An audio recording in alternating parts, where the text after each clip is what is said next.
Vamos ler a palavra do Senhor. Nós vamos ter que ser breve hoje, porque nós estamos sem luz aqui na igreja e essa transmissão está sendo sem luz, né? Só com a bateria, e por isso nós vamos... E o áudio também, nós estamos sem microfone, estamos sem tudo, né? Então vamos correr um pouco, vou ser um pouco breve na pregação, a igreja espero que entenda. Quero ler lá em Mateus capítulo 5, verso 6, a palavra do Senhor, dando continuidade à nossa pregação sobre o Sermão do Monte. Jesus, no Sermão do Monte, diz: bem-aventurados que têm fome e sede de justiça, porque eles serão fartos. Bem-aventurados misericordiosos, porque eles alcançarão misericórdia. Bem-aventurados os limpos de coração, porque eles verão a Deus. Vocês conseguem me ouvir bem aí? Neck, se me ouve bem aí? Maravilha. Bem-aventurados os pacificadores, porque eles serão chamados filhos de Deus. Amém? Vamos orar, vamos pedir que Deus fale conosco nesta manhã. Feche teus olhos, peça que Deus nos traga luz sobre a sua palavra, que Deus possa trazer luz sobre teu coração nesta manhã. Pai, nós te pedimos a tua bênção, humildemente, Senhor, porque nós precisamos da tua luz, precisamos que o teu Espírito nos guie, nos aconselhe, fale conosco. Como é bom quando o Senhor fala, como é bom quando o teu Espírito manifesta, ó Deus, o teu conselho aos nossos corações. Fala com cada um que está aqui, traga luz, vida, em nome de Jesus. Amém e amém.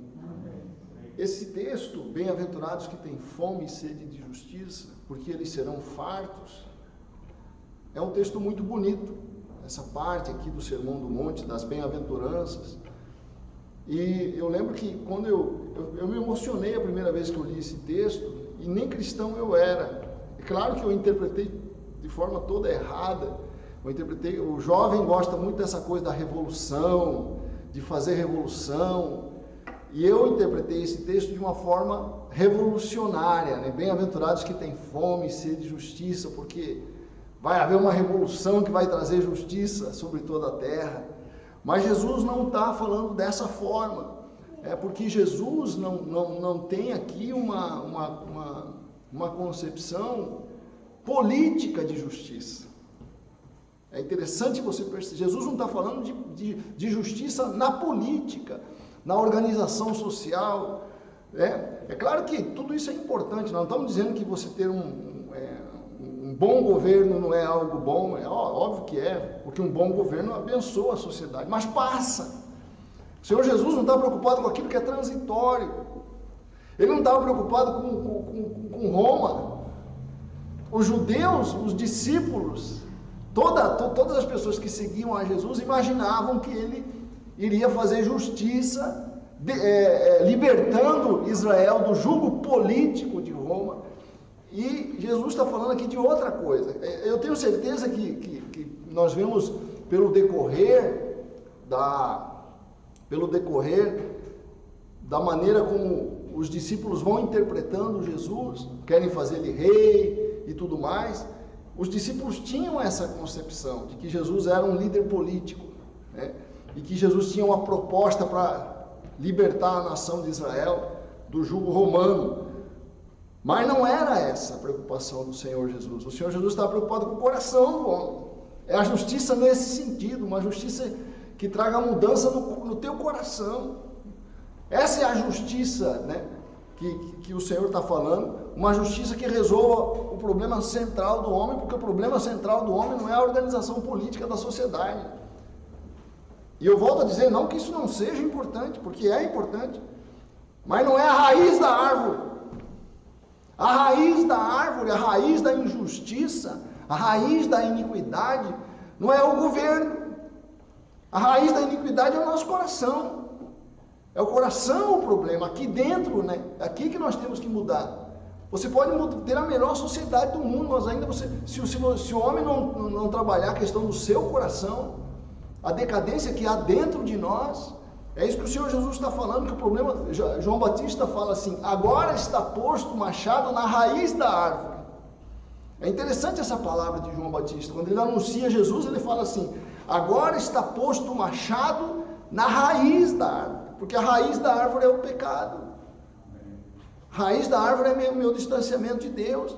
Então, quando Jesus fala aqui em justiça, ele não está criticando o sistema político de Roma, não está criticando César, né?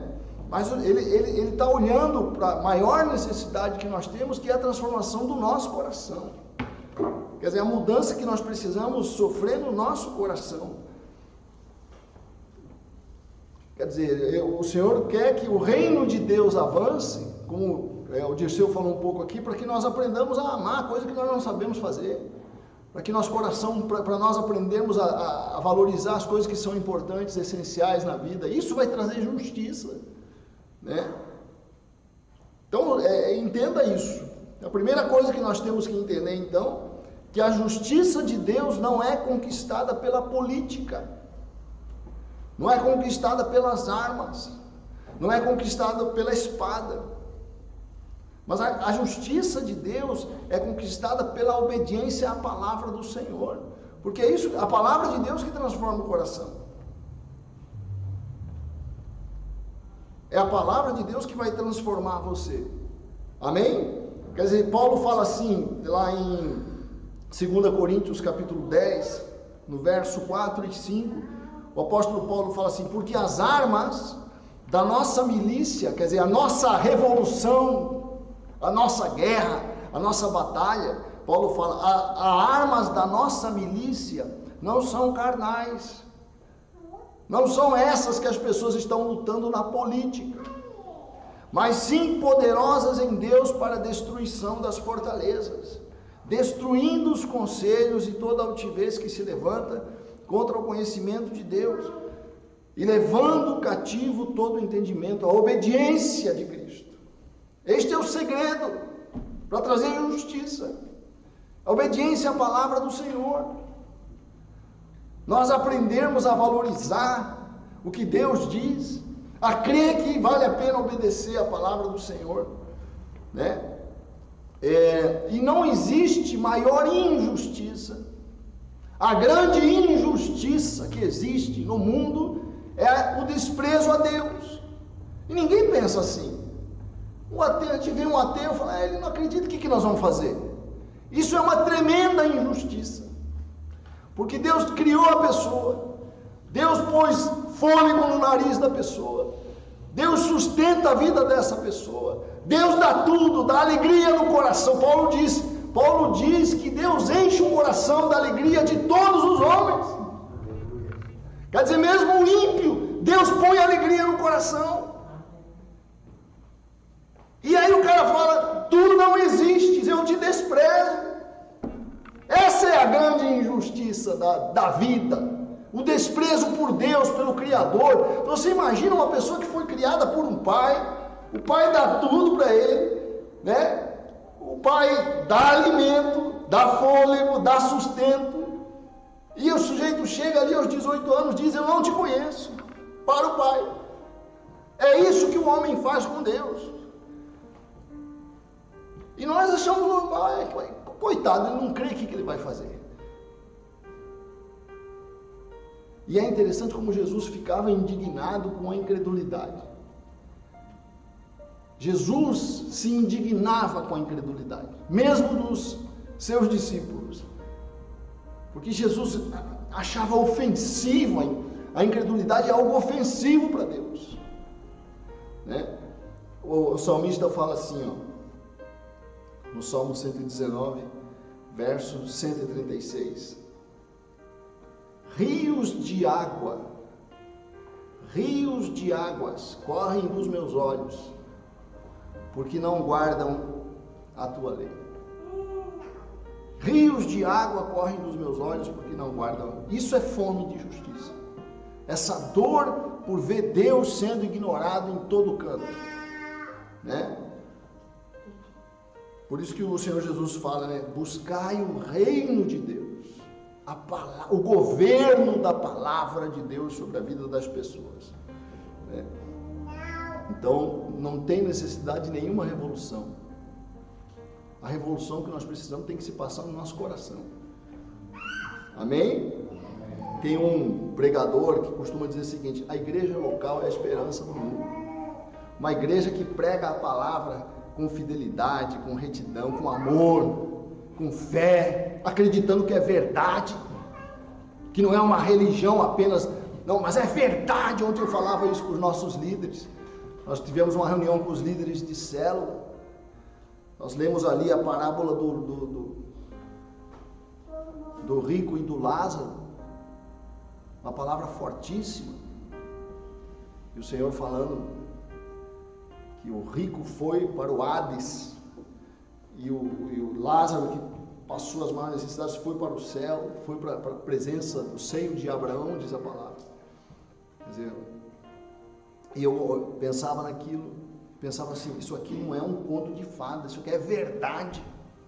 A igreja precisa passar essa noção de que as coisas que a Bíblia fala são verdade. Há um Deus que te ama, que te chama à reconciliação. Amém? Então isso é justiça, essa fome de justiça que nós temos que ter, de ver o Evangelho sendo pregado, de ver a palavra de Deus alcançando o coração das pessoas, transformando vidas.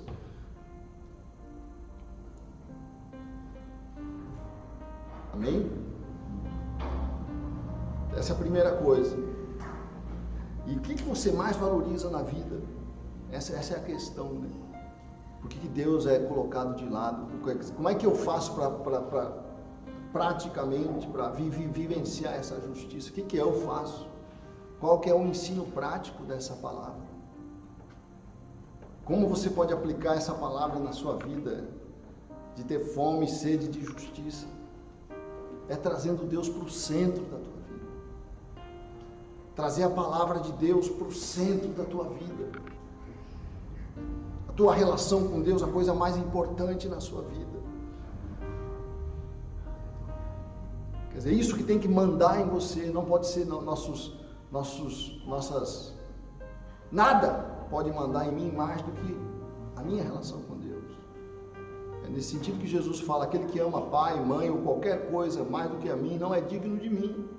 Porque Ele tem que estar no centro das nossas vidas. O salmista fala assim, lá no Salmo 16, digo ao Senhor, Tu és o meu Senhor, outro bem não possuo. Nós sabemos que o salmista possuía muitos bens. Então o que ele quer dizer com outro bem não possuo? Outro bem supremo não possuo. Tu és o meu bem supremo, o máximo. Aquilo porque eu abro mão de qualquer coisa. Tu és o meu Senhor, outro bem não possuo, senão a ti somente. O Senhor é a porção da minha herança e o meu cálice. Tu sustentas a minha sorte. As minhas divisas caíram em lugares agradáveis. Quer dizer, as coisas começaram a dar certo na minha vida. Tudo vai se alinhando, porque Tu és o meu bem supremo. As minhas linhas caíram em lugares agradáveis. Outra tradução diz assim, as minhas linhas caíram em lugares deliciosos. É linda, diz o salmista, a minha herança. Bendigo o Senhor que me aconselha, pois até durante a noite meu coração... Você já deitou assim, aquela presença começa a encher, borbulhar no coração? Aquela coisa, você está deitado, maravilhado com as coisas de Deus, e aquilo começa a borbulhar na tua alma. É a melhor coisa que tem. É a melhor coisa que tem, é se encantar com as coisas de Deus, com a sua palavra. Eu falava para o Jussara, eu li hoje a morte de Josué, aquilo tocou meu coração. Falei, João, não exagera. Já foi muito tempo que o homem morreu. Mas a gente vive aquilo. Falei, Josué morreu, aquilo parece que me tocou. Você tem que ler a Bíblia assim, existencialmente. Entrar na história. Tenho o Senhor sempre diante de mim. Estando Ele à minha direita, não serei abalado. Estando Ele à minha direita, não serei abalado. Quando nós somos abalados, é porque o Senhor não está no meu coração, à minha direita. E esse reino de justiça, Jesus ainda diz assim, bem-aventurados misericordiosos. porque eles alcançarão misericórdia. O que é misericórdia? Anote aí, esse é o segundo ponto da nossa pregação hoje. Misericórdia é a demonstração prática do amor de Deus.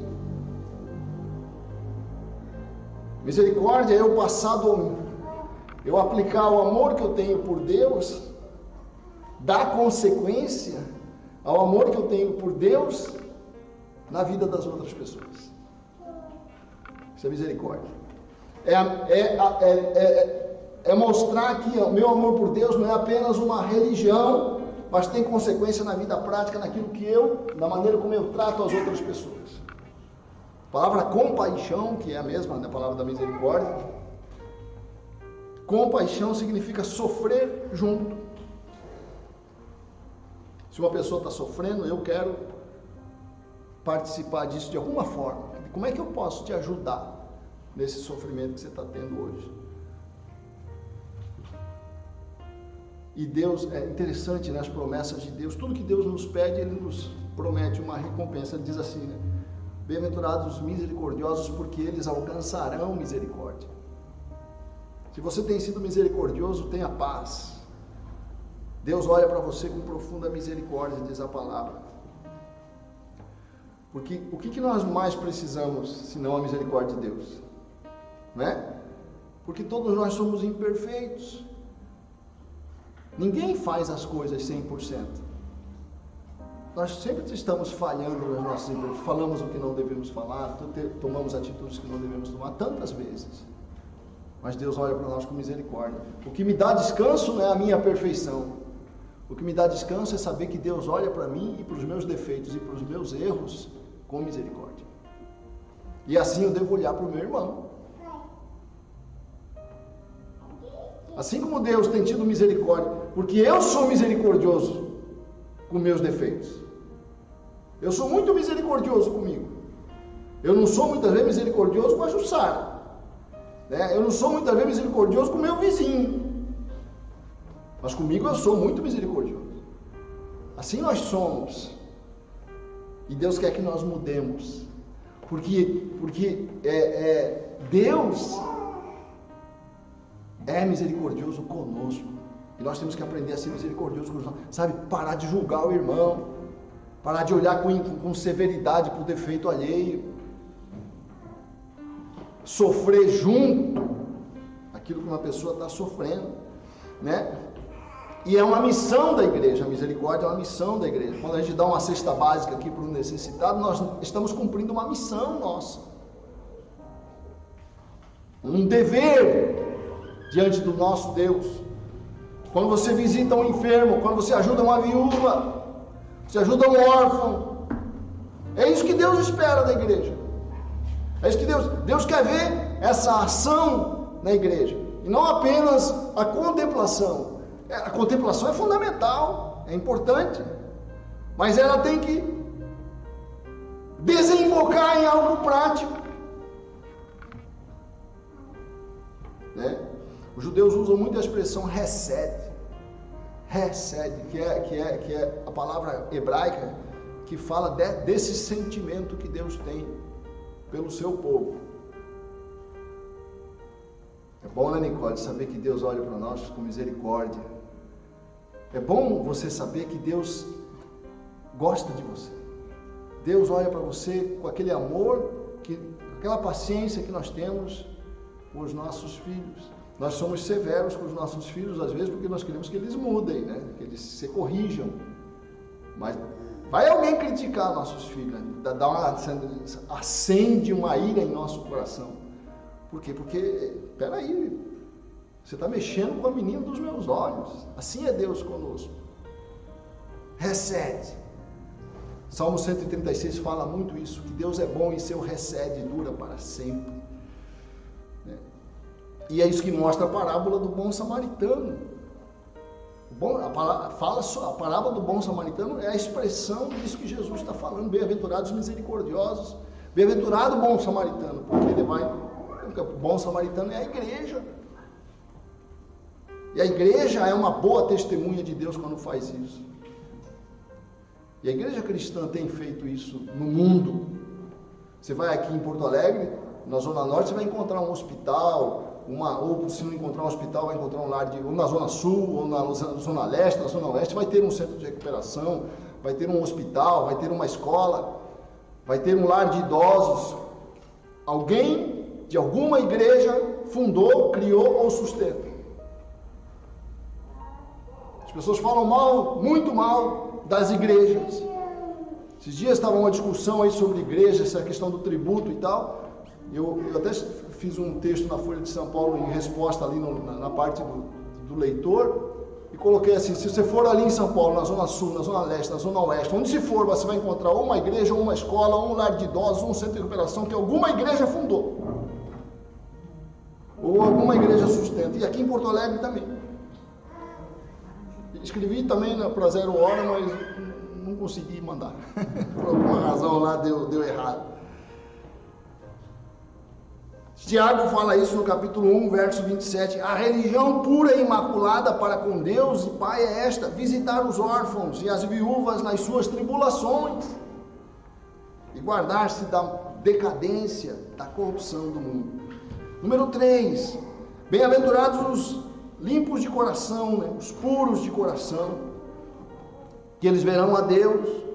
Os limpos de coração, número 3, são aqueles que são sinceros. Aqui o Senhor Jesus está valorizando uma virtude que nós temos que lutar para ter, porque não é fácil ter. Ser autêntico, ser sincero, ser limpo de coração, não esconder, não ter aquela atitude dúbia na relação com as pessoas. Bem-aventurados limpos de coração, porque eles verão a Deus. Isso me lembra aqui o Salmo 24. Vamos ler o Salmo 24. A Bíblia fala: quem subirá ao monte do Senhor? Quer dizer, quem é que tem acesso à presença de Deus? Quem subirá ao monte do Senhor? Quem há de permanecer no seu santo lugar? O que é limpo de mãos e puro de coração, que não entrega a sua alma à falsidade, nem faz juramentos com a intenção de enganar. Este receberá do Senhor a bênção e a justiça do Deus da sua salvação. Quer dizer, não basta a pureza cerimonial. Não basta você ser cerimonialmente limpo. Ah, eu cumpri os meus deveres religiosos hoje. A palavra fala: eu não quero sacrifício, não quero holocaustos, quero misericórdia, quero uma atitude de alma, uma atitude de coração. Não basta a religiosidade. As pessoas religiosas muitas vezes são externamente religiosas, mas o coração não muda. O coração, a palavra, o Senhor Jesus está falando de algo que tem que acontecer dentro de mim, uma realidade na minha alma, de eu ser puro, de eu ser limpo, de eu ser sincero. É o que Jesus, o Senhor Jesus aqui não está falando, quando ele fala em limpo de coração, está falando de sinceridade. Você ser sincero. Salmo 18 fala: com o benigno te mostrarás benigno, e com o homem sincero. Eu acho essa palavra muito interessante. Quer dizer, Deus revela, Deus é sincero com quem é sincero. Deus não mostra seu coração para quem é falso. O falso não consegue conhecer a Deus, porque Deus não se mostra para o falso, para a pessoa que finge, para o fingido, né? Para aquele que tem uma fé fingida. Com benigno te mostrarás benigno, com homem sincero te mostrarás sincero. Com o puro te mostrarás puro, mas com o perverso, diz a Bíblia, te mostrará indomável. Quer dizer, o texto mostra que a preocupação de Jesus aqui no Sermão do Monte é que você seja uma pessoa autêntica, não alguém que fala algo, mas tem outra coisa no coração completamente diferente.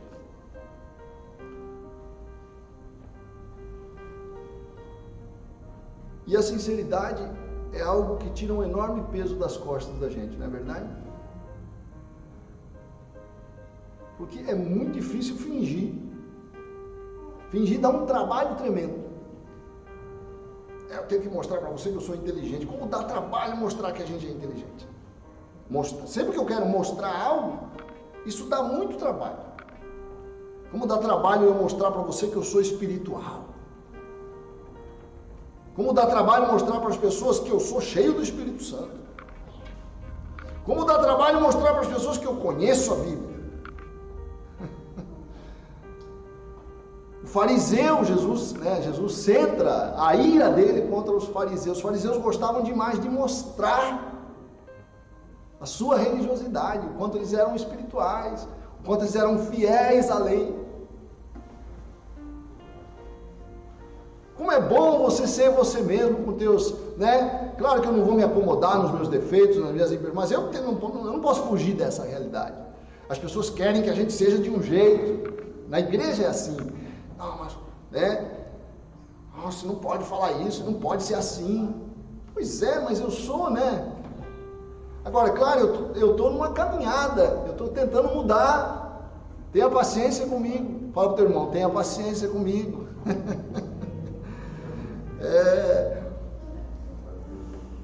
Agora, eu só quero fazer uma ressalva aqui, né? Você ser sincero, você ser autêntico, não significa você não ser gentil. Eu não posso usar a minha sinceridade como pretexto para agredir as pessoas. Por mais sincero que eu seja, eu tenho que ter um cuidado para não falar certas coisas que eu penso. Não é que eu estou sendo fingido, eu estou tendo cuidado com o bem-estar do meu próximo. Eu não posso falar para ele tudo que eu penso sobre ele, especialmente se são coisas negativas. Isso é muito importante. Não? Sinceridade não é você falar tudo que você pensa. A Bíblia fala lá em Provérbios 18, verso 2, algo que nos ensina muito. Fala assim: o tolo não tem prazer no entendimento, mas apenas em externar o que pensa. Veja que palavra séria. Eu às vezes quero falar o que eu penso, mas a Bíblia está falando aqui que eu não devo fazer isso, porque isso é tolice.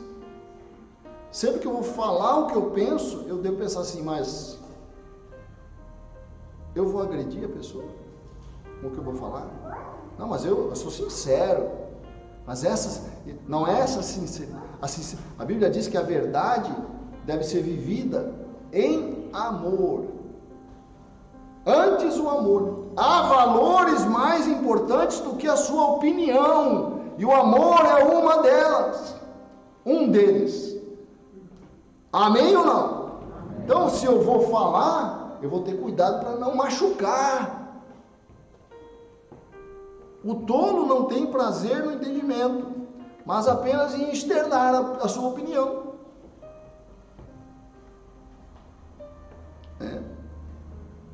A Bíblia nos dá aqui em Efésios 4, verso 29, o caminho. Não saia da vossa boca nenhuma palavra torpe. E na segunda parte fala assim: qual palavra que deve sair da nossa boca? Só a que for boa para promover a edificação, para que dê graça aos que a ouvem. Este é o critério para eu expressar minha opinião. Não é, eu gosto de falar tudo o que eu penso. Não, o critério é, vai promover a edificação do meu irmão? Esse é o crivo pela qual deve passar essa minha liberdade de expressão. E nós vemos isso hoje, né? Todo mundo quer opinar, especialmente nas redes sociais, e as pessoas estão opinando sem nenhuma misericórdia. Eu estava vendo aquele, não sei se vocês tem na Netflix um documentário que vocês deviam ver, que se chama Dilema Social, não é isso?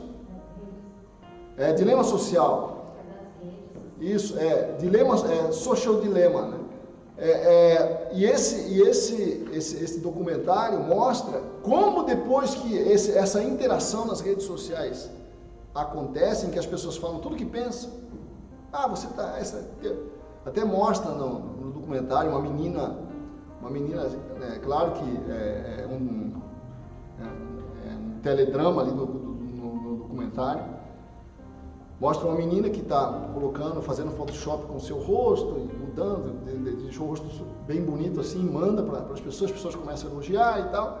E aí uma das pessoas que estão ali, postando, dizem assim: mas essa tua orelha você podia diminuir um pouquinho, tem como você diminuir tua orelha? Ah, para quê? Aquilo acabou com o menino. Ela começa a entrar em crise com a orelha, começa a olhar no espelho, começa a cobrir a orelha.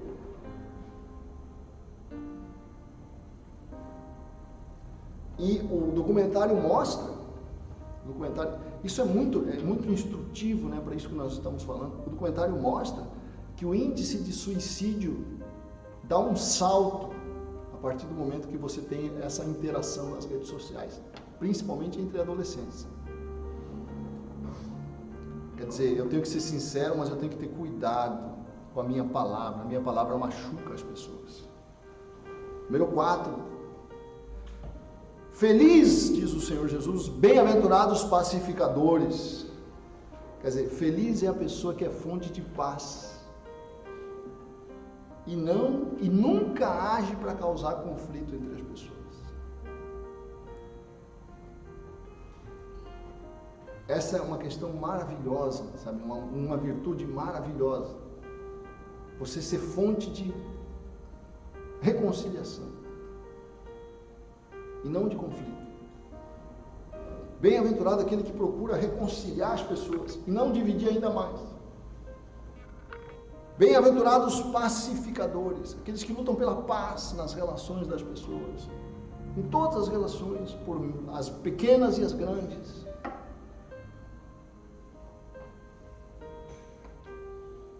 Quer dizer, eu tenho a preocupação de ser fonte de paz.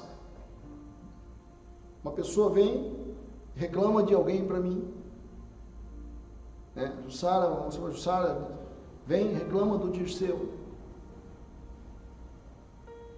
Aí eu vou lá e falo pro Dirceu: ó, sabe a Jussara? Falou isso de você. Pronto, Jussara morreu no coração do Dirceu. É assim, é claro. Que isso? Essa pessoa não me conhece. Porque nós quando falamos as coisas, às vezes estamos com o coração ferido com a pessoa e a gente descarrega ali. Está desabafando às vezes. Não deve fazer isso, mas às vezes faz. O Sara vem e fala para mim mal do Dirceu. O que eu devo fazer? Não é bem assim. Você está um pouco chateada. E o Dirceu não vai saber isso nunca, que alguém falou mal dele. Porque eu quero ser fonte de paz, de reconciliação, não quero ser fonte de divisão.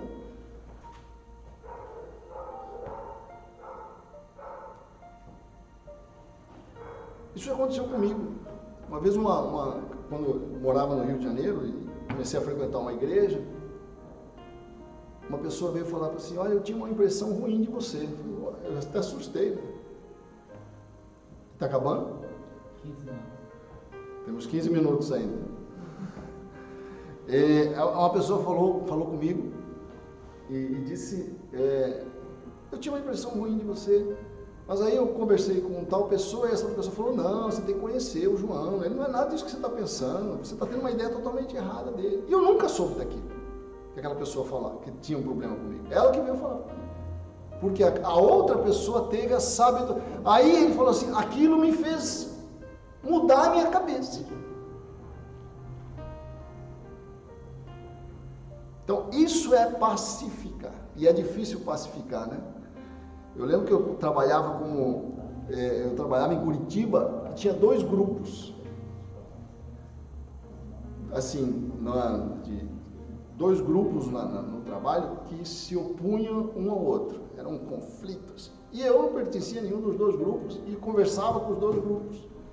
É difícil porque as pessoas querem que você tome partido e você quer pacificar. E as pessoas já começam a desconfiar de você. Você está do nosso lado deles? As pessoas querem que você tenha lado. Hoje na política é assim, você não pode ter uma palavra: ó, o isentão, né? Você não pode querer ter uma perspectiva equilibrada das coisas, querer pacificar grupos que estão divididos. Claro que hoje está de tal forma polarizado que se tornou impossível pacificar, né, no Brasil, né? Mas pelo menos evitar essa divisão nas relações mais próximas, na família, em todas as coisas. Alguém tem que pacificar, alguém tem que fazer esse papel de ajuntar. Para separar já tem demais. Por isso que Jesus fala, bem-aventurados os pacificadores. E olha só o que diz Provérbios, capítulo 6, já terminando. Cadê o nosso levita aqui, doutor Juliano? Estas 6 coisas, Provérbios capítulo 6, a partir do verso 16, fala assim: estas 6 coisas o Senhor odeia, e a 7ª a sua alma abomina, quer dizer, detesta, né?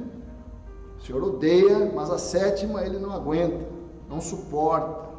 Olhos altivos, língua mentirosa, mãos que derramam sangue inocente, coração que maquina pensamentos perversos, pés que se apressam a correr o mal, testemunha falsa que profere mentiras, e a 7ª que ele abomina, qual é? O que semeia contenda entre irmãos. Então a Bíblia nos chama para a paz. Amém?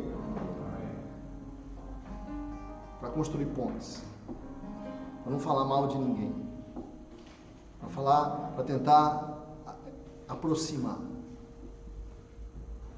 Nós temos que ser fonte de reconciliação em casa, na família, na igreja, no trabalho. Ser vistos assim, não, este aqui é aquele que não fala mal de ninguém, aquele que concilia, aquele que traz paz. Como diz a palavra do Senhor, vamos ficar de pé.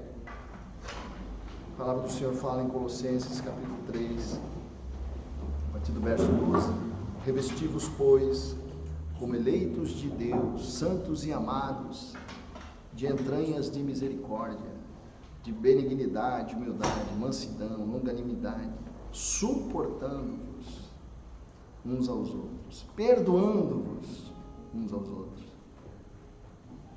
Se alguém tiver queixa contra outro, assim como Cristo vos perdoou, assim fazei vós também.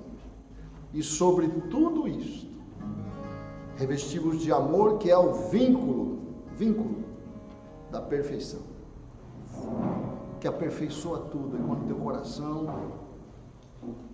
se reveste com as minhas atitudes práticas, né? Revesti-vos de amor, que é o vínculo da perfeição, e a paz de Deus, para a qual fostes chamados. Nós somos chamados para a paz. Isso não é fácil. Meu coração não é pacífico. Quando eu sou ofendido, eu quero brigar. Quando alguém fala mal de mim, eu me indigno.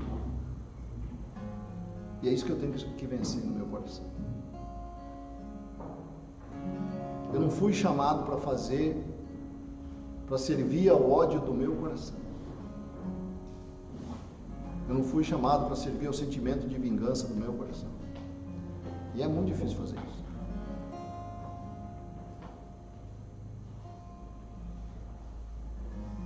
Porque a vingança traz prazer. Você sente prazer quando se vinga. É gostoso se vingar.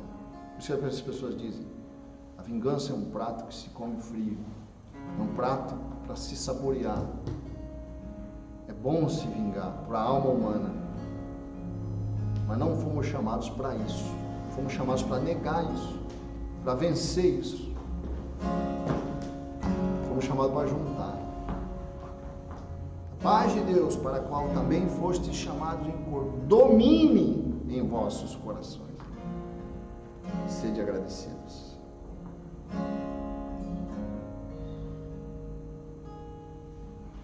Bem-aventurado é você. São estas as... Eu quero ser feliz, você quer ser feliz. Todos nós queremos ser felizes. Esta é a receita do Senhor Jesus,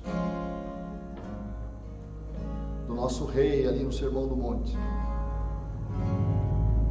Vamos ouvir o nosso Rei, que nos chama à paz, nos chama à misericórdia, nos chama à autenticidade, à pureza de coração, sinceridade.